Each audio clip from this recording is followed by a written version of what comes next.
Bienvenido y bienvenida a Consejos Prácticos de Golf para Bajar tu Handicap, el podcast para jugadores donde hablamos de golf de una forma práctica para que puedas bajar tu handicap y disfrutar más de tu golf.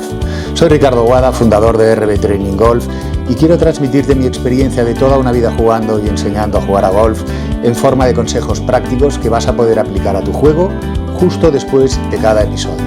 ¿Empezamos? Tercer podcast sobre bunker y con este ya cerraremos.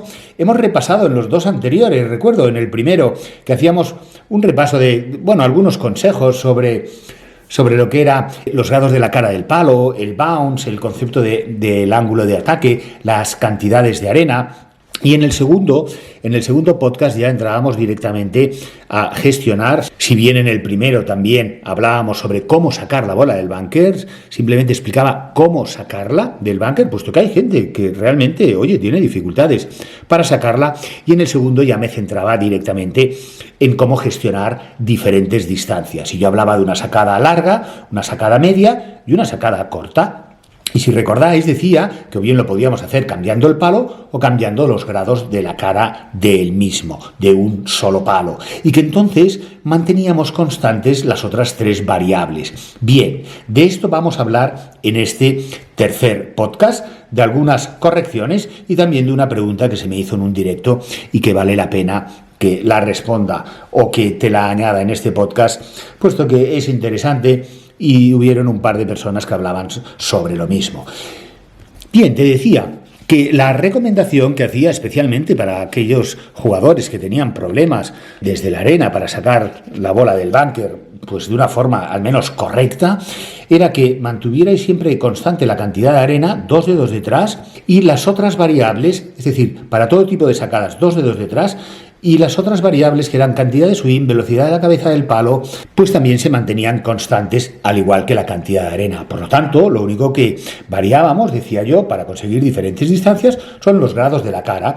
Entonces, voy a explicar un poco por qué, ¿no? El razonamiento de esto. Aunque, claro, como todas tienen influencia, las 4... cantidad de swing, velocidad, cantidad de arena y grados de la cara, tú puedes jugar y hacer en función también de tus habilidades todas las combinaciones que quieras, apoyarte más en una u otra si eso te da buen resultado, pero voy a justificar un poco por qué al handicap medio o alto le aconsejo simplemente variar los grados de la cara. Y a ti, que a lo mejor eres handicap más bajo, te voy a añadir alguna información sobre qué ocurre si cambias la cantidad de arena, qué ocurre si cambias la cantidad de swing o qué te puede ocurrir si también cambias la velocidad del palo. Y de eso vamos a hablar en este podcast.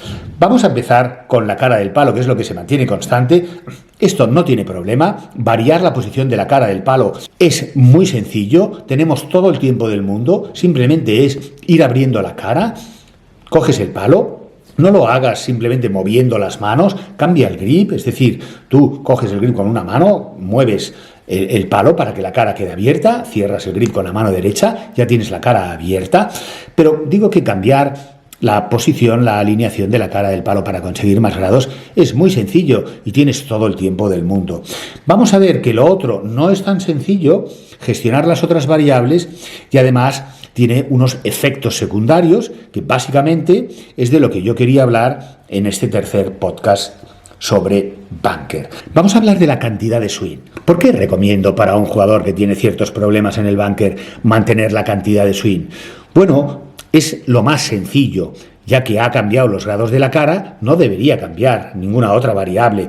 Pero si tú quieres jugar con la cantidad de swing tiene un efecto directo con el quiebro de las manos. Y no solo en el bunker, en los golpes de approach también. Y como queremos que el ángulo de ataque sea ligeramente vertical, no nos sirve un ángulo o una cara del palo que llega paralela al suelo, puesto que ya dije que el palo tiene que pasar por debajo de la bola cogiendo cierta cantidad de arena.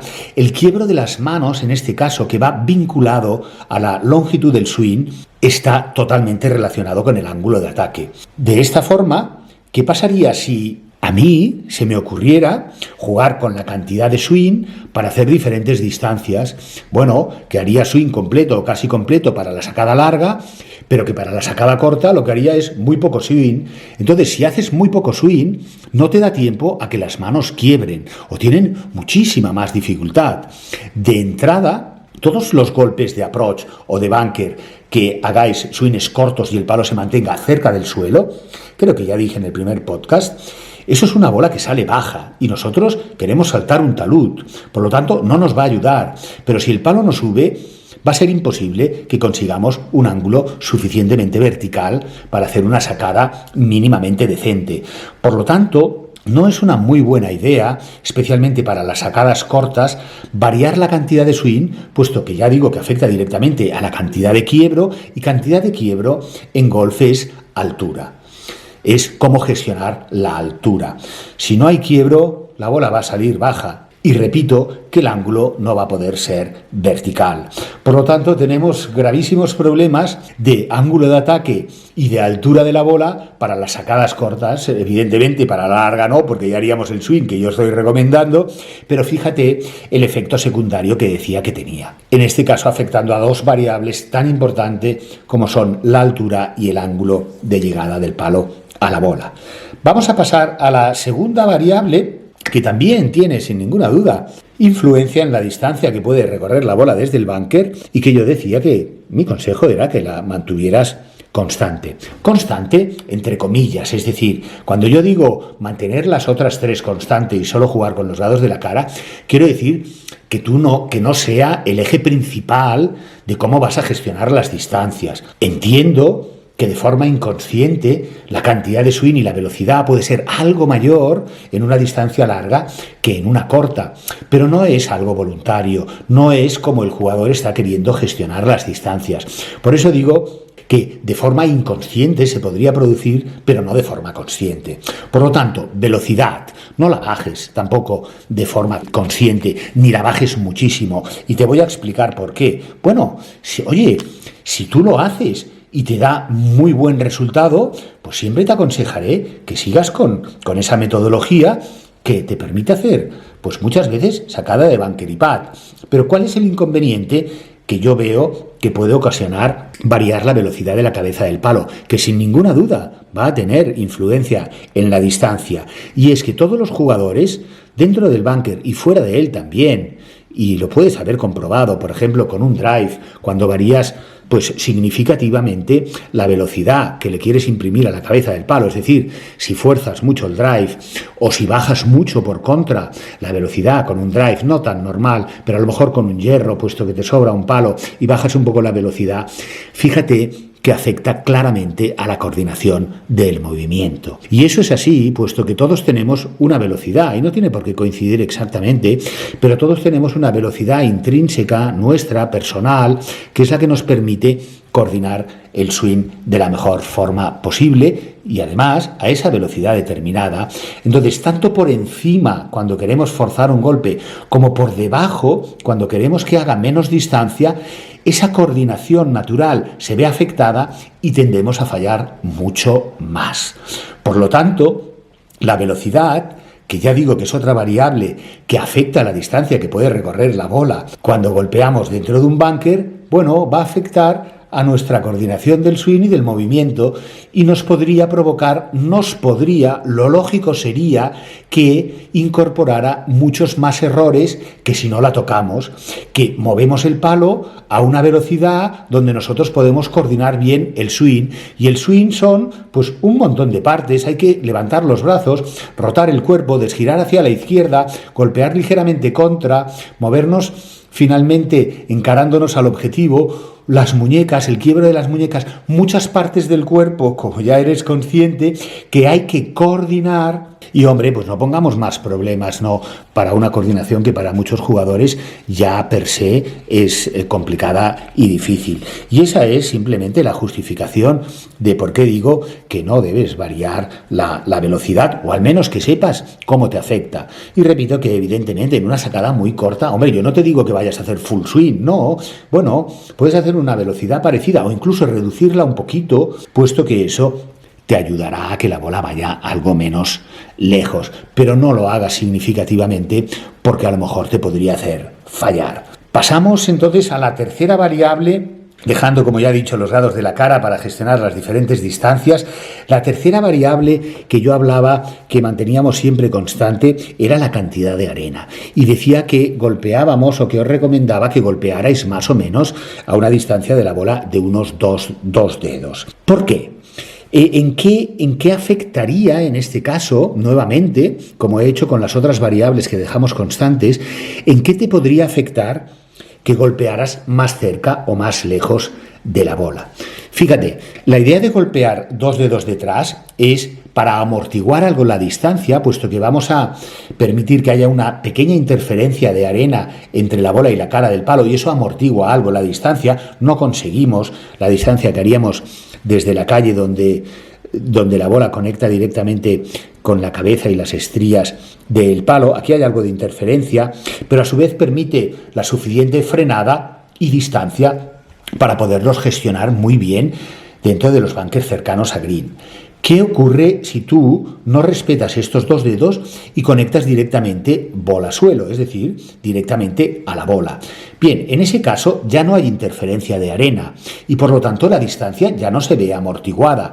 Recuerda que estamos en un bunker cercano a green y que si no hay interferencia de arena entre la cara del palo y la bola, vas a conseguir distancias parecidas o iguales como si golpearas desde la hierba. Y creo que eso no es lo que estás deseando en este momento, puesto que estás a una distancia menor de la que puede conseguir el palo que ahora mismo tienes en las manos. Por lo tanto, todos aquellos golpes que tú notas que se pasan directamente el green porque has conectado directamente a la bola sin interferencia de arena, pues es por esto, porque has aumentado la distancia. Y evidentemente, si botaras al fondo de green, verías que esa bola, que ese golpe incorpora mucho spin, que la bola frena enseguida. Por la misma razón, al no haber interferencia de arena, hay un contacto directo entre la bola y la estría del palo y entonces genera pues una frenada igual o parecida a como si golpeamos desde la calle. No hay interferencia de arena, pero claro, hay mucha más distancia que ha recorrido la bola. Y por contra, si golpeas más allá de 2 dedos, es decir, 3, 4, 5 o 6 dedos, pues entonces lo que estás es disminuyendo la cantidad de distancia que va a recorrer la bola en su totalidad.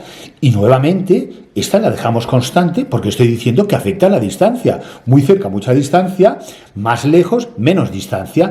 Pero claro, es muy difícil calcular justo el punto de entrada del palo en la arena para hacer diferentes distancias. Es muy difícil. Bueno, difícil es ya para todos o para muchos jugadores poder conectar todo el rato en el mismo punto, 2 dedos detrás. Imagínate ahora si tuviera que adivinar para hacer diferentes distancias, si en vez de 2 tienen que ser 3 o 3,5 o 4 y además acertar ese punto.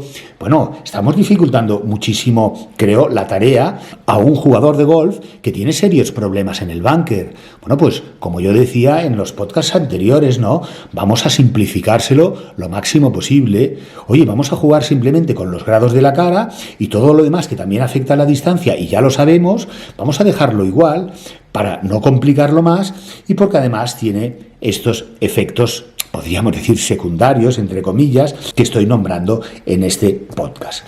Además, la cantidad de arena, además de afectar a la distancia en el vuelo de la bola, por la cantidad o ausencia de interferencia de arena, tiene un efecto directo en la cantidad de spin. Decía en el primer caso que si no había interferencia de arena, la bola iba a frenar enseguida, pero si hay mucha interferencia de arena, es decir, pegas muy lejos, reduces la distancia, pero la bola cuando entra en green rueda muchísimo. Todos aquellos jugadores que estáis ahora mismo escuchando este podcast y veis que la bola al entrar en green, cuando haces una sacada de búnker, te rueda mucho más, sale muy suelta, más de lo que a ti te gustaría, sencillamente es porque estás golpeando lejos y estoy absolutamente seguro. Sencillamente porque eso ocurre, porque la bola sale muy suelta, no tiene apenas contacto o ninguno con la cara del palo, con las estrías del palo y entonces sale sin freno. Sí, reduces la distancia, pero la bola rueda mucho y tienes muchísimo menos control. No digo que pueda haber algún jugador con gran dominio que pueda llegar a hacer eso, oye, pues en una distancia a lo mejor media. Muy bien, reduzco la distancia, Ricardo, la boto más o menos en la entrada porque he golpeado lejos de la bola y dejo que la bola rueda. Pues fantástico, no digo que no, y habrá tantas posibilidades y combinaciones como jugadores pues tengamos delante, pero repito que el jugador que tiene problemas para sacar de búnker, hombre, no le hagamos entrar en este tipo de vicisitudes, en este tipo de acciones, puesto que va a tener serios problemas. Por lo tanto, cantidad de arena afecta a la cantidad de vuelo de la bola y además a el spin que pueda llevar, a la cantidad de freno. Esta es un poco la explicación técnica y la justificación que decía yo de por qué le decía al jugador que tiene problemas en el búnker, hombre, manténlo todo constante, juega solo con los lados de la cara, porque ya ves lo que ocurre si empiezas a variar muchas más cosas. Y este era un poco el eje central de esta primera parte del podcast. Vamos siguiendo adelante y un par de apuntes simplemente, bueno, porque te puedes encontrar en esta situación y ayudarte. Muchas veces cuando un jugador de golf se me acerca y me dice que tiene problemas en el búnker, normalmente ya digo que hay tantas situaciones como jugadores se nos van a acercar, ¿no?, a comentar sus problemas técnicos en el búnker, pero muchísimas veces coinciden en, Ricardo, o no la saco del búnker o me paso del green. Esto me lo han dicho tantas veces, evidentemente en jugadores que tienen problemas en el búnker, ¿no? Si tú eres un sacador de habilidad media, pues te podrás tener otros. Pero es muy común, y lo puedes haber oído tú también, o simplemente, o concretamente es lo que te está ocurriendo a ti, o no la saco o me paso. Y no la saco o me paso tiene mucho que ver con el tema que he dicho de cantidad de arena. Pero la cantidad de arena en este caso está vinculada al ángulo de ataque. Todos los casos o prácticamente todos los casos, donde no la saco porque golpeo muy atrás o me paso el green porque pego un top, es porque el ángulo de ataque no es ligeramente descendente, como yo he dicho en todos los minutos que llevo hablando de búnker en estos podcasts, sino porque es ascendente. Entonces, si es ascendente, el fondo del arco del swing, es decir, el punto del contacto del palo con la arena está lejos de la bola, no la saco, porque claro, hace muy poquita distancia, o si el palo pasa y consigo conectar con la bola, entonces pego un top y me paso el green. Y esa es la causa principal, el ángulo de ataque excesivamente ascendente o poco descendente, vertical, que te está ocasionando que o no la saques o te pases el green, el ángulo de llegada. Simplemente tienes que cambiarlo. Tienes que aprender, si estás en esta situación, que para elevar la bola en golf y especialmente en el approach y en el búnker, esto se cumple mucho, tenemos que pegar hacia abajo para que la bola se eleve. Entonces, Ricardo, si yo pego hacia abajo, ¿quién es el que eleva la bola? Pues muy fácil. Lo vengo repitiendo durante todos estos minutos, los grados de la cara del palo. Tú pegas hacia abajo, haces un contacto sólido, permites que la bola conecte por el medio del centro de la cara del palo y esos grados que incorpora la cara se dedican o se encargan de levantar la bola. Por lo tanto, concepto fundamental, golpea hacia abajo si quieres elevar la bola. Y esto muchas veces ocurre por un error de concepto, de querer elevar la bola o básicamente con el cuerpo o con las manos. Son, a su vez, los dos grandes defectos técnicos en el swing que me encuentro, además del ángulo, es por qué el jugador tiene un ángulo tan ascendente, o bien porque quiere elevar la bola con el gesto del cuerpo, o bien porque quiere elevar la bola por una acción excesiva de las manos, lo cual en ambos casos provoca un cambio de ángulo de descendente a ascendente y estropea nuestros golpes desde la calle. Bien, tenía algunas cositas más, pero creo que es suficiente. Llevamos ya unos cuantos minutos. Suficiente, creo, he hablado sobre búnker, pero vamos, como en todos los podcasts o en todos los blogs que encuentras en mi página web, debajo siempre tienes una casilla para que me puedas poner tus comentarios, dudas o preguntas y estaré encantado de responderte.